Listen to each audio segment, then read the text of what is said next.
Hello and welcome to today's English lesson. My name is Stuart. In today's lesson, we're looking at other ways to use the infinitive. Let's go to the intro.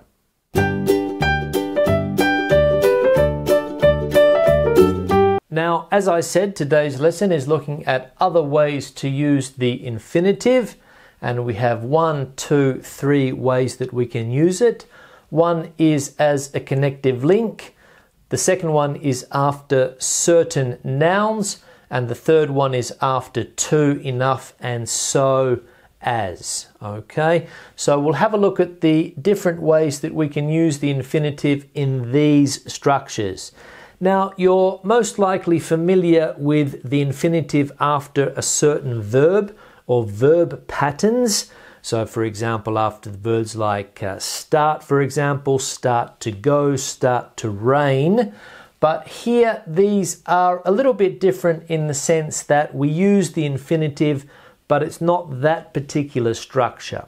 So hence the title, Other Ways to Use the Infinitive. Now, the first one, as I said, is as a connective link with the word only. And we use this to show surprise or disappointment. Surprise or disappointment. And the examples that we have are, I raced to the bank, so I went to the bank quickly, only to find it was closed. Only to find. Okay, so the connective link. I raced to the bank only to find it was closed. So it could be surprise. I raced to the bank and to my surprise it was closed. So I raced to the bank only to find the bank was closed. Second example. I went to buy a new phone only to be told by the shop assistant, only to be told they had sold out. So there were no phones left.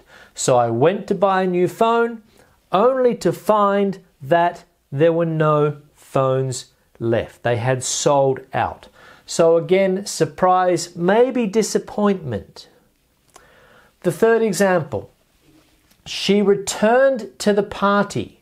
She returned to the party to find Pete, her boyfriend maybe, only to see him kissing another girl. So we can imagine that she was disappointed because she went back to the party to look for Pete or to find Pete only to see him kissing another girl. Okay, so the connective link with only to see him kissing another girl. So she was disappointed, obviously. Okay, surprised and disappointed, let's say.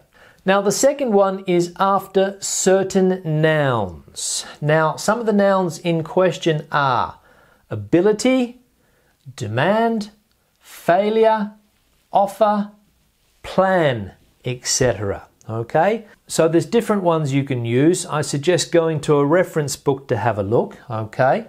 So ability, demand, failure, offer, plan, etc. Some of the other ones would be attempt, decision, promise. There are other ones as well. Refusal is another one. So let's have a look at the examples here. His failure to win the contract meant he had to close his business. His failure to win. So he didn't win the contract. So he had to close his business. Your refusal to listen to what people say is your biggest weakness. You don't listen to what people say. And it's a weakness of yours. Your refusal to listen, okay? So the noun. Your refusal to listen to what people say is your biggest weakness. And the third example, the government's plan to invest in local communities was a total failure. So the government had a plan to invest in local communities. It didn't work. It was a failure. So the government's plan to invest in local communities was a total failure. Okay? So that's how we use that structure after certain nouns. Remember, you need to know the nouns off by heart. And the third example, or another way to use the infinitive, is after the to, enough, and so as structure. Now, normally to with an adjective or an adverb, enough also with an adjective or an adverb, and the so as, and the examples that we have, okay?